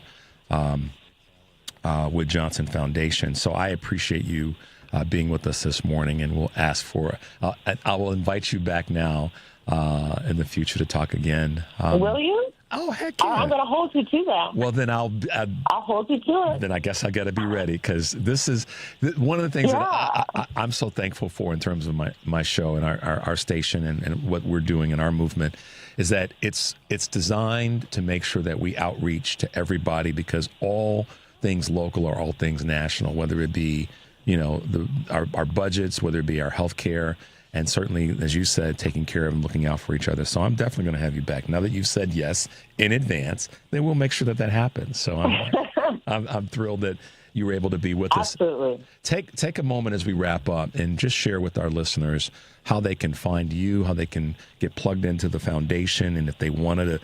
I'm a big believer, get involved with something. Don't sit in a silo and not do anything. Get involved. And this is just another opportunity for those folks who do care to be involved. So let folks know how they can find you and how they can get involved with the Robert Wood Johnson Foundation.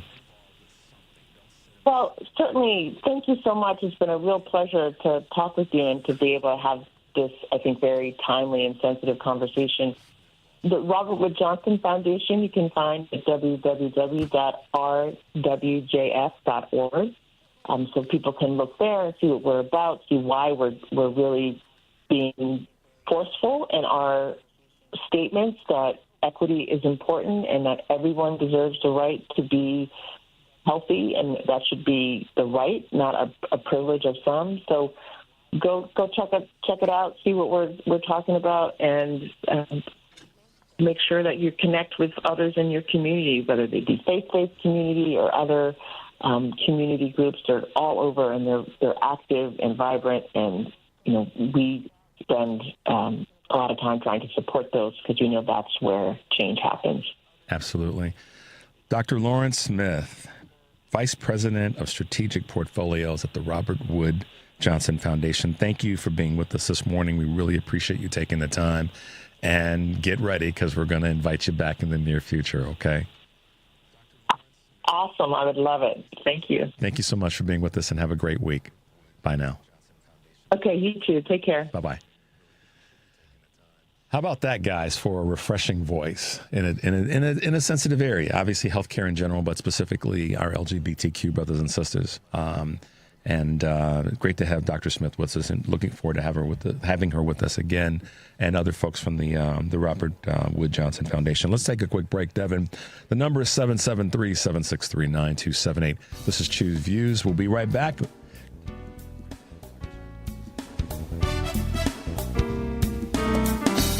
This is WCPT telling you how you can shop blue. Let's see if we can shop blue and slay by looking at clothing brands that support the Democratic Party. Nike. Now, yes, Nike's co-founder is very Republican. However, the other 83% of the company supports the Democratic Party. $894,000 in 2024. Dior. Now, Dior does not give to politics, but some of their employees do, and 84% of their donations went to Democrats in 2024. Adidas also does not give to politics, but a lot of their employees do, as 97% of their employees' donations went to Democrats. Gucci also does not donate to politics, but their employees do, and 84% of their employees' donations went to the Democratic Party. Chanel also does not give to politics, but guess what? 99% of their employees donated to Democrats in 2024. I would hate to be that guy in the 1%. This has been WCPT telling you how you can shop blue. This is WCPT 820, where facts matter. You're listening to Choose View with Richard Chu on WCPT 820, Chicago's Progressive Talk. Hey, Progressive, welcome back to the show. Choose View, 773-763-9278. So great to have Dr. Lauren Smith with us from the Robert Wood Johnson Foundation. As we bring on our next guest, I have a clip that I want to play from the Seattle police chief on how he sees what's happening in terms of what's going on in Los Angeles and may happen in other communities. Let's go to that clip, Devin. Anyone in Seattle, from anyone who comes to this city with the intention to hurt them or inhibit their First Amendment rights. And what that means is, at some point, I will probably go to jail and be in prison, because we have an administration that has threatened to jail politicians, and indeed has done so in Milwaukee, if you remember that, and has threatened to jail a governor. I'm just a simple public servant. That's all I am. That's all I am. I'm just a simple public servant, but I'm going to do the right thing for the people in Seattle. Yeah, he definitely does. That's the Seattle police chief talking about he's going to do the right thing about the people in his community, and that may mean going to jail in that process and standing up for the people that he believes in. With us this morning is our good friend Mike Nellis, political strategist, and dude that's just got a lot to say about a lot of things. Good morning, Mike, and welcome to the show. Mike, are you there? Can you hear me? Ruh-roh. Oh, we'll keep going. That's not that error. Yeah. All right. Well, we'll get Mike on in a second. Something happens, technology, live radio. That's what happens. So the Seattle mayor just spoke the truth about what has to happen, or what he believes he's going to do. And that's to make sure that the people in his community are properly represented and that they don't get mistreated, and that their ability to speak publicly, their right to speak is not going to be inhibited, i.e. protest. And I haven't really, jumped into the deep end of the pool on protest this weekend, but I will say that that's our right, that's our reality, that's our responsibility. And I feel that that's where we all have to be willing to step up our game. Mike, are you there? Yeah, I'm here. Hey, good morning, guys. We with us this morning is Mike Nellis, political strategist, and as I said, a guy who's got a lot to say about a lot of things. So welcome to the show this morning. Thanks for having me. How are you this morning? I'm doing great. Did you happen to hear the clip that I played from the Seattle police? I did. Yeah, I heard everything. I was talking to you. I don't know what was happening there. Technology, real time. There you go. So this weekend, I mean, if we rewind back to last Thursday, it's just been a cluster of craziness that's going on, and I like something that you pointed out and that you posted on social media that says MAGA world is in denial, that the protest activity against Trump is dramatically higher than the last time. And when you say last time, you were referring to his first administration, correct? His first term. Yeah. I think there's this perception that the resistance or the opposition, however you want to describe it, is smaller than it was 8 years ago or 10 years ago, however long it was when Trump was president the first time. And it's actually not true. The difference is that the first time Trump was president, there was an explosion of protest movements. There was the Women's March, which was massive. There was the protests against the Muslim ban. I think that was week 2 of Trump's first administration. And what we've seen here instead is there's been a small trickle that's now exploded into a tidal wave of enthusiasm. And the No Kings protest this weekend, which had over 5 million people, I believe, all throughout the country, that's the largest protest movement in the history of the United States. Now, it's not being covered that way. And then MAGA world is in complete and total denial about it because Trump has had, in my opinion, the 2.5 worst weeks of his presidency, which we can rewind and cover every insane thing that has happened in that, from Elon Musk turning on the president to Israel attacking Iran to the bizarre military parade this weekend. And Trump's approval rating is tanking commensurate with that. And so MAGA world's all over social media right now in this weird coordinated attack of the No Kings protest was useless. There was nobody there. Nobody showed up. And it's it's pathetic. I would laugh, but it's just so pathetic to watch them try to spin this weekend into a win, and they can't do it. Not at all. And I appreciate what you were saying about that on social media. But more importantly, the parade was a complete flop. There's no question about that. I mean, you look in the stands and you see, there's nobody in the stands. There's more security, up and down the avenue than there are actual people that are in the stands watching this or following this.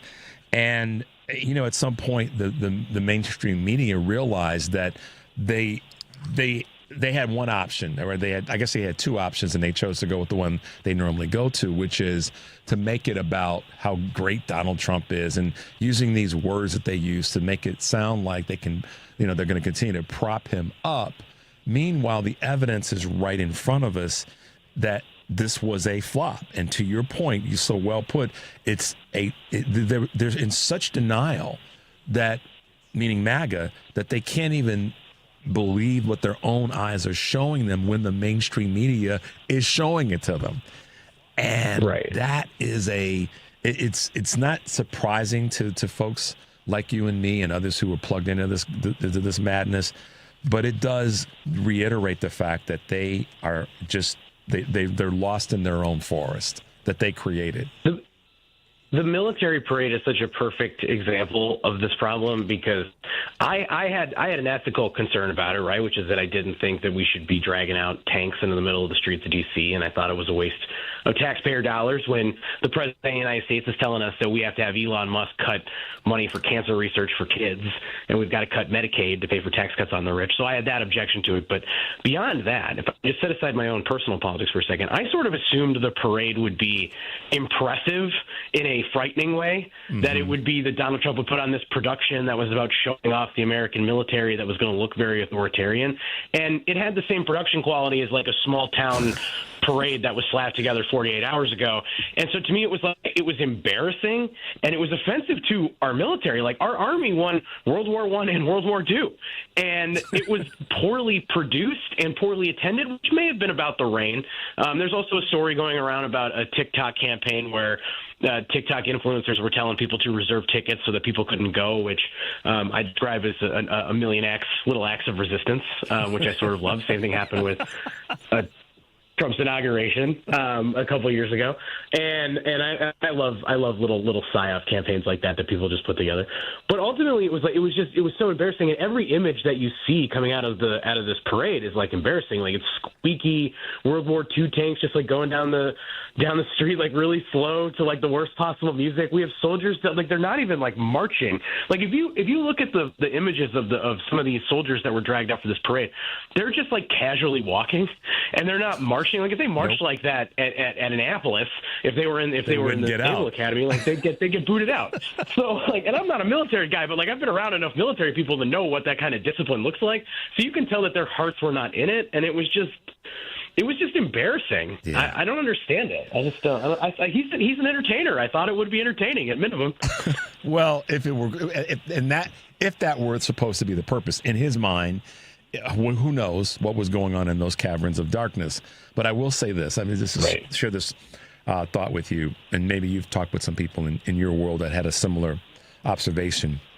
Historically, and my sister this weekend reminded me of this. She said, historically, one of our best tools as a country and as our military is our might does not have to be shown on Front Street. And it doesn't have to be put out there to show how strong we are. It's shown by our delivery of what we do. And that's what so I decided to do a little bit of like, let's check and see what, active duty folks are saying.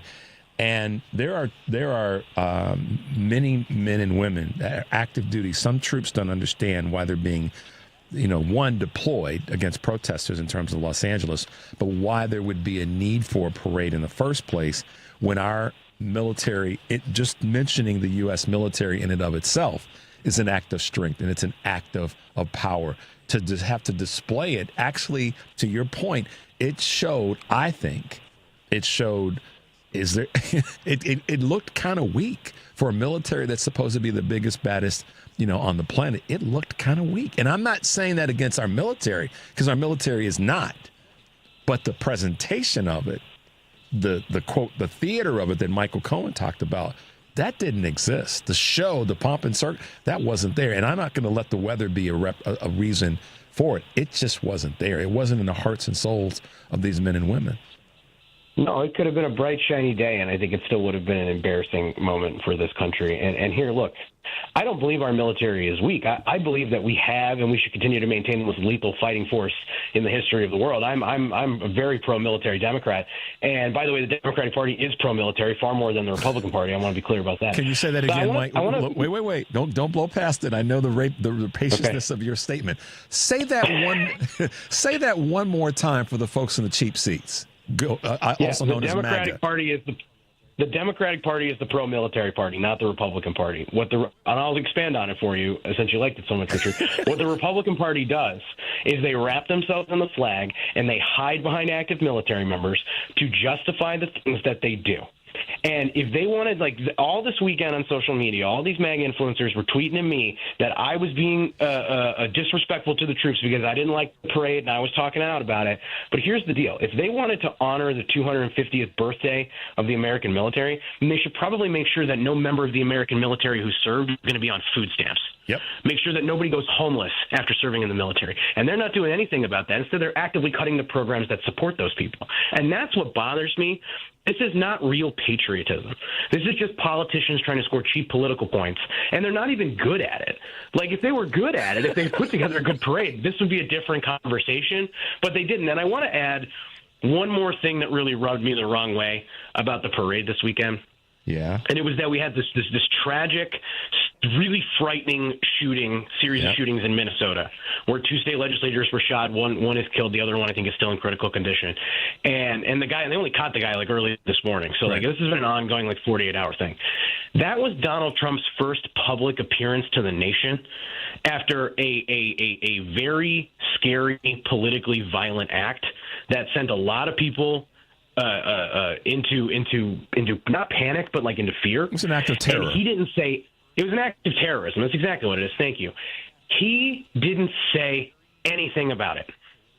He had his team put out a press release, which he didn't write because there isn't a single capital, fully caps word in it.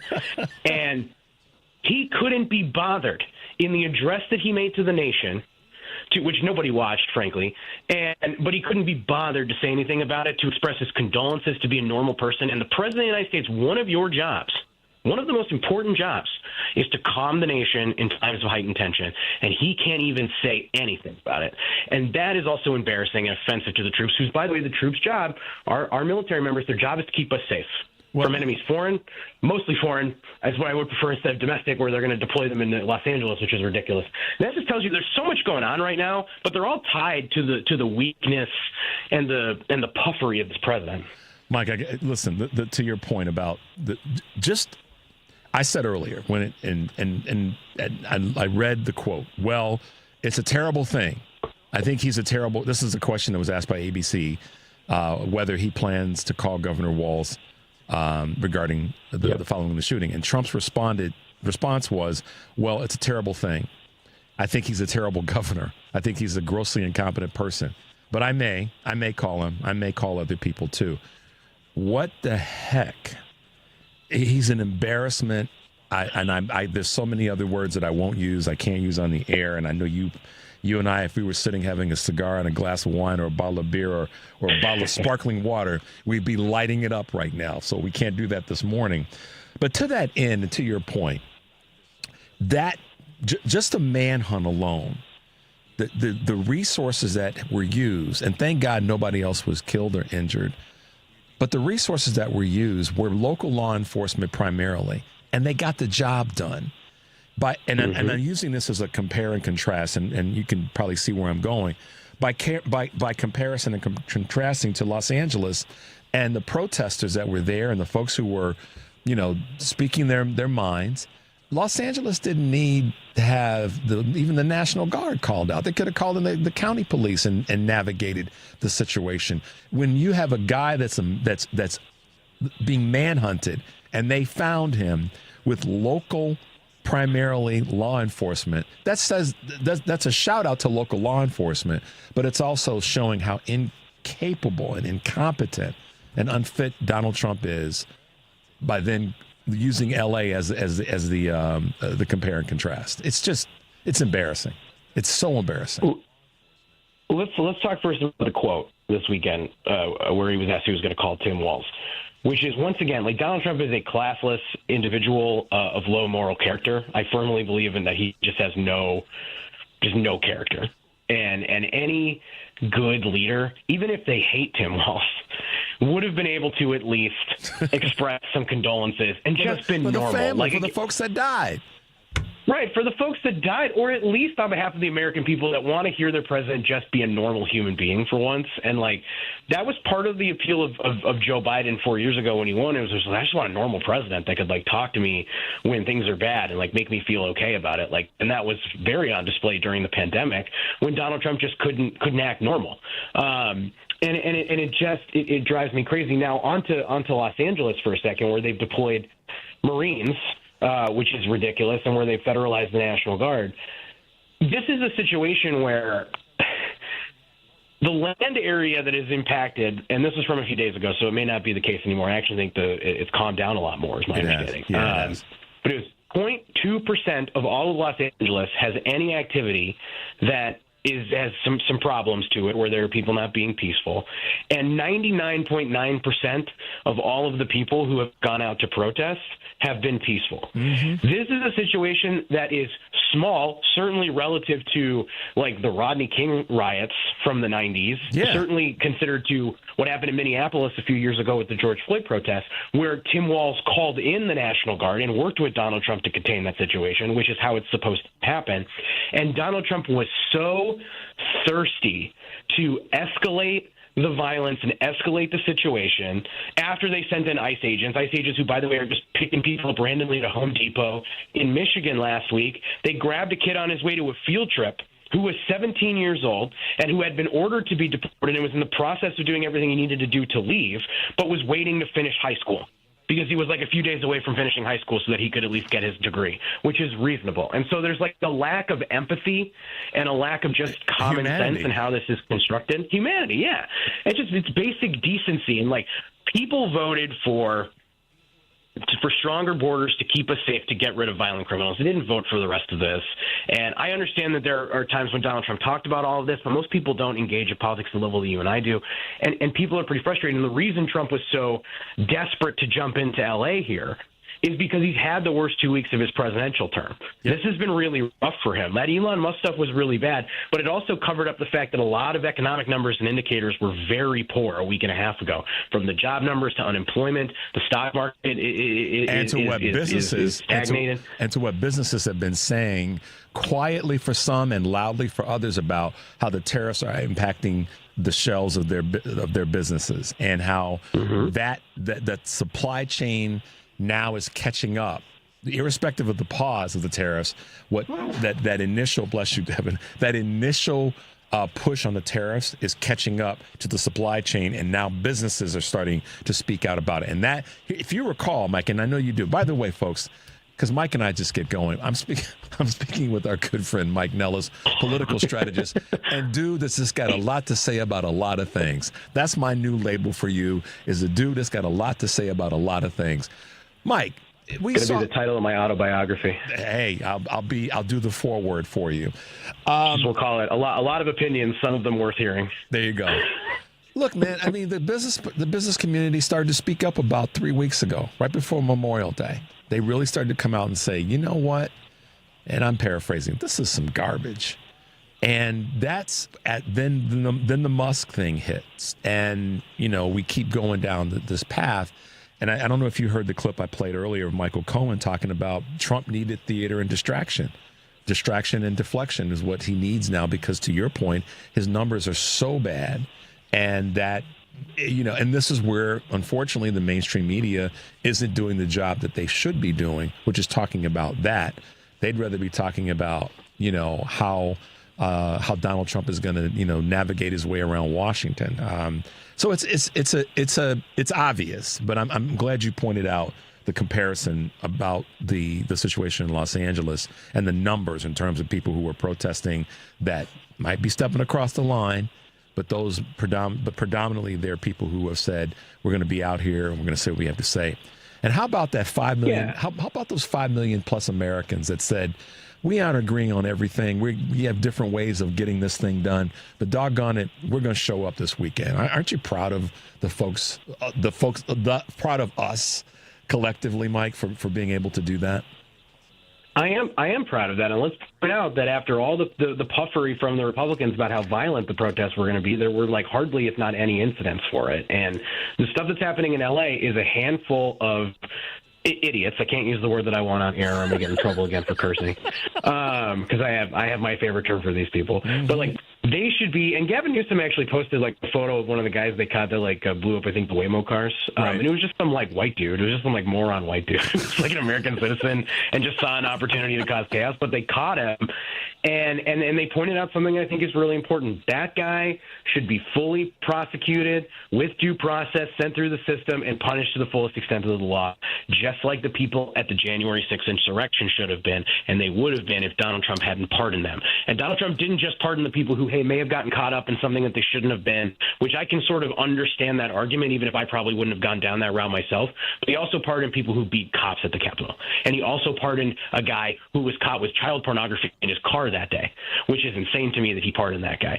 And so the Republican Party doesn't get to lecture anybody about keeping us safe, doesn't get to lecture anybody about the rule of law when they're pardoning cop beaters and child pornographers. So it's just, it drives me nuts. Meanwhile, 5 million Americans came out to say that we're not going to have a king, that we're not going to let this happen, and it's the largest protest in the history of the United States. The media is not going to cover it that way because they've got too many other more salacious things to cover for the casual viewer. Fine. But there is something happening in this country, and people are fired up. And on top of that, Democrats keep knocking out these special elections. Come on, man. Come on, man. Preach about that, Mike. I mean, you posted the fact that, you know, and you guys have to follow Mike Nellis, some of the stuff he posts on social media. I can't read some of the words that are at the end of some of his sentences, but boy, do they make the point. And yeah, I mean, recently, not just recently, over a number of weeks, we've been, you know, clicking off these wins in areas that we're not supposed to, whether it be the Omaha mayor or whether it be the guy, the young cat that won down in South Carolina in Lindsey Graham's backyard. I mean, talk to that for a minute as we come to the end of our very, very crazy segment about that they are picking off some of these very unpredictable races. Well, I'm like a broken record on the Omaha mayor's race because I grew up in Omaha. But, you know, the longest-serving mayor in the country was this woman named Jean Stothert. And I worked on her very first race. It was one of the first races I ever worked on a million years ago when I was young. And she was considered unbeatable, that it wasn't even worth running against her, that no Democrat worth their weight would waste any time trying to beat her because she was so well-liked, and they beat her by double digits. Double digits. Yeah. And that is a direct reflection. Yeah, you had John on? I love John. Yeah. I've known John since I was 18 years old. And I love the guy. And they ran John Ewing, who was a former cop. He was the Douglas County treasurer. Like, he was best known for like completely revitalizing the DMV in Douglas County, Nebraska, and making it incredibly efficient. And Jean Stothert went full Trump against him, like was sending out these crazy mail pieces about John Ewing wanting to like turn your kids trans and like stuff like that. And John sent out mail pieces that were like, Jean Stothert's focused on potties and I'm focused on fixing potholes, which is my favorite response to this nuttery. But again, it's like we keep winning these special elections. Now, some of the special election stuff is because Democrats have a lot of high propensity voters and Republicans don't, and that is a problem for them. But it is going to be a problem for them in the midterm elections because the people who turn out in midterm years are high propensity, upper middle class voters and suburban voters, and they are very, very angry right now about what's happening in this country. And meanwhile, 2 polls out in the last couple of days, Donald Trump's approval rating is below 40%, and he's underwater on every single issue, including immigration. He is not popular, and he is flailing right now, looking for any bit of progress. And that's before people even internalize the fact that Donald Trump is very likely to get us into another stupid war in the Middle East that's going to put our troops in danger. I believe he's going to get drawn into this. I just said that to Devin earlier. Let me read from one of my notes. Basically, Iran has 90 million people in its population, and Israel has 10. And we know that the United States, well, let me put this in a non-speculative way. We've historically been partners with Israel and not with Iran. But in this particular case, Iran is saying, we're tired of you beating down on us. And inevitably, Israel's going to make the call to say, we need you.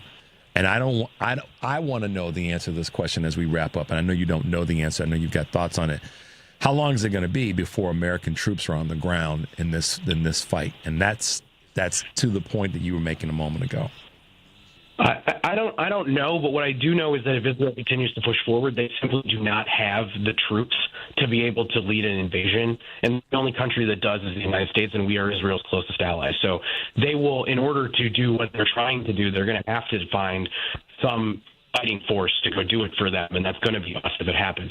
I feel the same way about this as I did with Iraq a million years ago, which is I have no love for the Iranian government. They're filled with criminals and terrorists, and I'm not going to pretend like they're not. But I worry about, one, is this the best use of American might and force at this time in our country? Two, what happens after? Because the Bush administration was so, again, I just keep using the word thirsty because it's the easiest way to describe Republicans on this. They were so thirsty to invade Iraq because they thought it was good politics for them. They thought it was going to be good opportunity for them for a variety of reasons that we don't have time to get into on this radio show. But if the John Boltons of the world and the Eagles that are around Donald Trump convince him to invade Iran, we're going to be in the same situation where we're going to be at war in the Middle East again, and we will probably, yes, take down the Iranian government, I assume, but then what comes after that? Yep. And we don't have a very good record of nation building in the Middle East. Nope. So it's going to be a lot of money, it's going to be a lot of blood, it's going to be a lot of time, and it's probably going to be something that creates more threats to the American people in the way that our involvement in the Soviet Union's invasion in Afghanistan is a direct creation of al-Qaeda, which leads to 9/11, and the way that our direct involvement in Iraq, top in the government, created ISIS. My brother-in-law said something this weekend very casually, said, this makes us vulnerable in ways that a lot of regular folks don't understand, and he's a former active duty Marine. Yeah. So he understands the vulnerability that comes. And meanwhile, we're not meeting our obligations to the people of Ukraine, who we promised to protect when they were invaded by Russia. And oh, by the way, and that's important too. What about the price of eggs and gas as it relates to this, constant gyration? Mike Nellis, y'all. Once again, he and I. We race to the front of the room to see who can get to the desk first. But the pace in which we talk, man, it's good to hear your voice. I'm glad you're well. Stay safe, Mike. Happy Father's Day. I'm sorry I didn't text you that yesterday, but happy belated Father's Day, and thanks for being with us, man. Thanks. Have a great week, Richard. Appreciate you. All right, guys, that's it. Choose Views, Monday, June 16th, 2025. As I always say, guys, take a deep breath and make your life count. We'll see you tomorrow.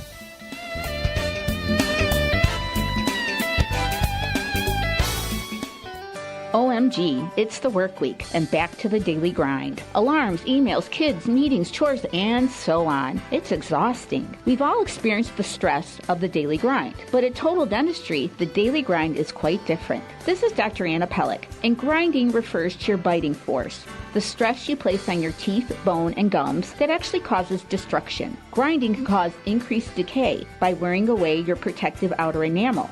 Grinding can cause gum recession, bone loss, and jaw problems. So what can Total Dentistry do for your daily grind? There are solutions such as bite appliances. We can restore your lost tooth structure with bonding or replace gum tissue with grafts. But early diagnosis and prevention is always best. So escape your daily grind and visit Total Dentistry.